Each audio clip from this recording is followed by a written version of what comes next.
My channel. I am just going to be doing a short video today to show a little bit of gameplay.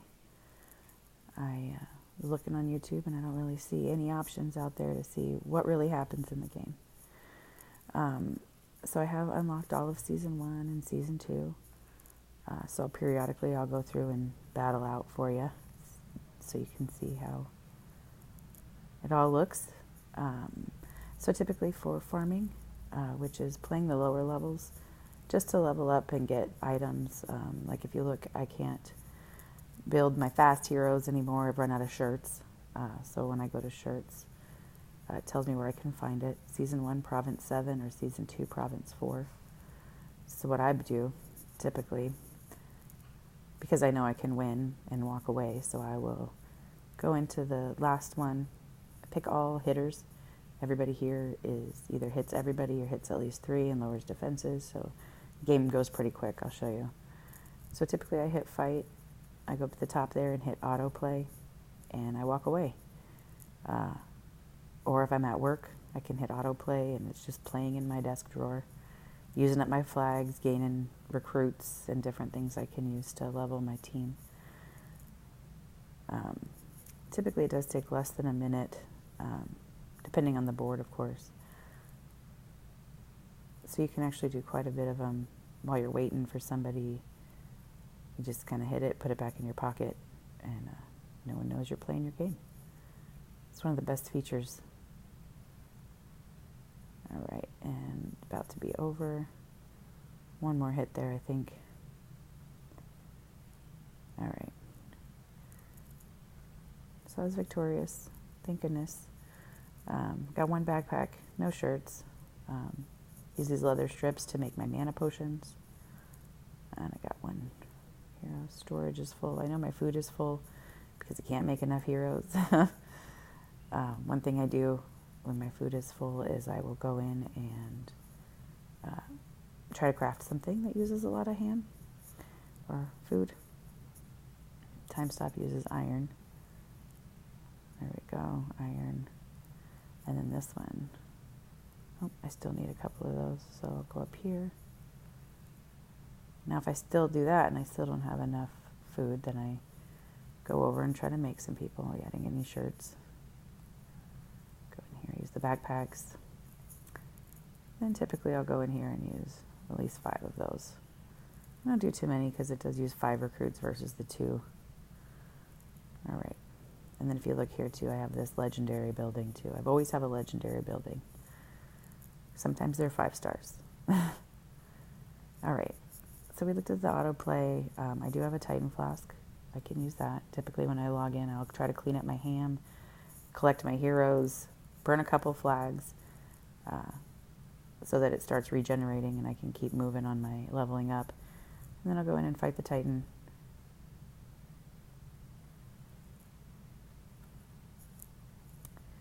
Not a lot of the colors I brought with me. So I've got blue, yellow, and purple. So I'll use a tornado, see if I can get some of these out of the way. Because it doesn't take a turn, so he doesn't start hitting me. Let's see.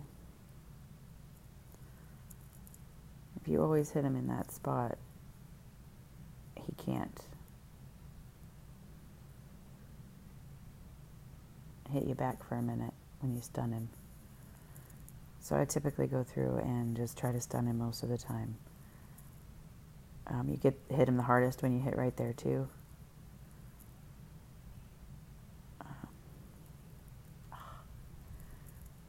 don't think I needed to do that. Sometimes the Titans you're fighting are going to put fire on you or make it harder for you to attack. Like you'll see a little eye down there. So I always bring these little green potions that just take it off. You also could have somebody in your team that takes it off, like Ragard. Will remove any of the bad stuff that people put on you. But Sabina is my main healer, and she removes the buffs from the other people, which is also really helpful when they have somebody like Beryl or Cyprin. Yeah, this is not going to be a good score. A good score for me is around 30,000. Anything less makes me sad. Yeah, 27. Oh, sad. Let's go into season 2. I'll show you one of these.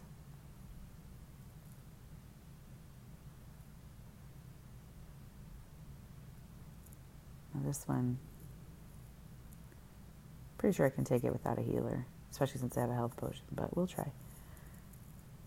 The trick is being able to take it on autoplay. So what I'll do sometimes is let it do autoplay, but I'll keep watching it to make sure it gets through with no problems. That way, if there are problems, I can undo the autoplay and take over manually. Sometimes I do that too, just if I see it's going to make a gem or something, I will stop, because the game doesn't typically make the cool pieces on purpose. And sometimes I'll turn this off too, so they don't use up all their special powers on one guy. So I've taken off autoplay. Oh, nice. Killed himself. Okay, and then I'll just put it back on since I'm okay with them using their specials. You can tap on whichever one you want to target. In case you have somebody that only hits 3, sometimes they do it off-center, so they don't hit all of them. Now, this is, of course, when you're watching it. If you're doing autoplay, don't watch it. That's my recommendation. If you watch it, you're just going to get frustrated. Okay. It's moving along pretty quickly for season 2. Guys are a little bit harder. See, I've targeted the middle one, so that way you make sure to hit all 3 of them. And I like Tibertus, the purple one, and Grim, the blue one, because they both bring down the defense of the enemy. They're only 4 stars, but I highly recommend them.